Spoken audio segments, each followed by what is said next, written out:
अल्हम्दुलिल्लाह वस्सलातु वस्सलामु अला रसूलिल्लाह व अला आलिहि व अस्हाबिहि अजमईन अम्मा बाद। अस्सलामु अलैकुम व रहमतुल्लाहि व बरकातुहू। फ़ज़ाइल अल आमाल और फ़ज़ाइल आमाल में आज हम देखेंगे वितर की नमाज। अल वितर, वितर की नमाज क्या है? जैसा कि आपको पता है कि दिन में 5 वक्त की नमाज़ें होती है, फ़जर, ज़ोहर, असर, मगरिब, इशा। इससे अलहदा अल्लाह सुब्हाना ताला के लिए एक और नमाज़ पढ़ते हैं जिसको वितर कहते हैं, और ये पढ़नी ही पढ़नी है, लाजिम है, वाजिब है, ज़रूरी है, सुन्नत मुअक्कदा है और पढ़ना ही है। नहीं पढ़ने पर गुनाह है, छूट जाने की क़ज़ा है।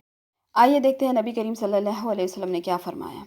नबी करीम सल्लल्लाहु अलैहि वसल्लम फरमाते हैं कि जो कोई शख्स सोचे कि वो रात में नहीं उठ पाएगा वितर के लिए, तो वो वितर पहले ही हिस्से में अदा कर ले, और उसके बाद में अगर उसे दिल है कि वो उठ सकता है, जैसा कि तहज्जुद के लिए अमूमन उठते हैं हम सभी, अल्लाह सुब्हानहू व तआला हम सबको तहज्जुद गुज़ार भी बना दे, आमीन इलाही आमीन। तो जो कोई उठ सके तहज्जुद के लिए तो चाहिए कि अपनी आखिरी नमाज को वितर कर ले। तो वितर रात के आखिरी हिस्से में पढ़ना बहुत बेहतर है, क्योंकि कि ये नमाज फ़रिश्ते इसकी गवाही लिखते हैं, फ़रिश्तों की हाज़िरी में होती है।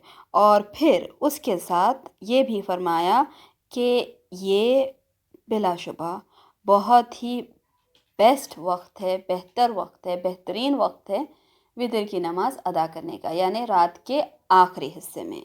क्यों? जैसा कि आप सबको इसकी भी फ़जीलत पता होगी कि अल्लाह सुब्हाना ताला आसमानी दुनिया पे आते हैं, तो वितर की नमाज के बहुत सारी फ़जीलतें हैं।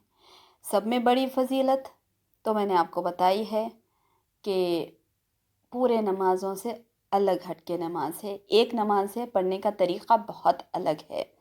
इसको मगरिब की नमाज की तरह बिल्कुल नहीं पढ़ेंगे, और इसको दीगर क़ज़ा नमाज़ों के जैसे क़ज़ा नहीं करेंगे। जब आपकी रात की वितर की नमाज अगर सोने पे, भूलने पे छूट जाए, तो जब सुबह होती है उठ के, फ़जर की नमाज से पहले पहले अगर आप उठ गए तो आप अदा कर सकते हैं। फ़जर की नमाज के बाद अगर हो गई वितर आपकी, तो उसे आपको वितर नहीं पढ़ना है, ताख़ नहीं पढ़ना है, ऑड नंबर्स में नहीं पढ़ना है। अब आप इसको इवन कर देंगे, जुफ्त हो जाएगी।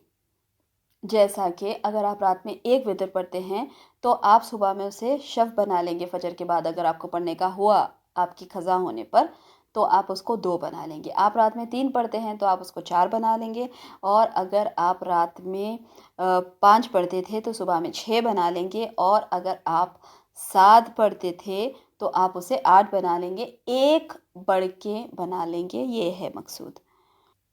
और सुबह में ये हो जाएगी शफ़। तो इससे आपको पता लगा कि एक नई चीज़ अल कुरान व हयाती TMRC की जानिब से, ताइफ़ा मंसूरा रिसर्च सेंटर की जानिब से आप लोगों को एक नई बात मालूम होगी कि रात में अगर आपकी वितर छूट जाए तो उसकी क़ज़ा होगी, और उसकी क़ज़ा का तरीक़ा इस तरह है, मगर ये नमाज को भी आप नहीं छोड़ सकते हैं, पढ़ना है, वाजिब लाज़िम है।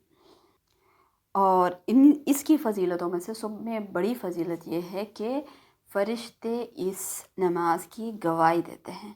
फ़रिश्ते हाज़िर होते हैं उस वक्त जब आप वितर पढ़ें। इसके बरक्स अगर आप देखें फ़ज़ाइल आमाल, इसकी आमाल की फ़जीलतों में वहाँ पे क्या लिखा हुआ है, रात भर कोई बुज़ुर्ग है, कोई पीर है, कोई मुर्शिद है, कोई मन घड़त वली है, ठहरे हुए हैं, एक पैर पर ठहर कर रात भर नमाज़ पढ़ी उन्होंने, 40 साल एक ही वज़ू से नमाज़ पढ़ी, एक टांग पे ठहर कर नमाज़ पढ़ी, आसमान के खुले होकर नमाज़ पढ़ी, और पैर नीचे नहीं रखे और वुज़ू नहीं किया। इस तरीक़े के मन घड़त से लिखे हुए हैं। भला आप ये बताएं कि सारी रात एक पैर पर खड़ कर नमाज किधर लिखा हुआ है पढ़ना, और इसकी क्या फ़जीलत बताई। नबी करीम सल्लल्लाहु अलैहि वसल्लम ने कभी ऐसा किया था क्या? तो خدا را اس کتاب کے پیچھے پڑھ کر اپنی زندگی کو جہنم میں ڈالنے سے بہترین طریقہ یہ ہے کہ جو عمل ہے، جیسا کہ وطر ہے، جو بھی آپ عمل کریں اس کی فضیلت پہلے معلوم کریں، قرآن اور سنت کی صحیح روشنی میں جانیں، صحیح حدیث کی روشنی میں جانیں، اور پھر بعد میں اس پر عمل کریں۔ سبحان ربک رب العزت عما یصفون وسلام علی المرسلین والحمد للہ رب العالمین۔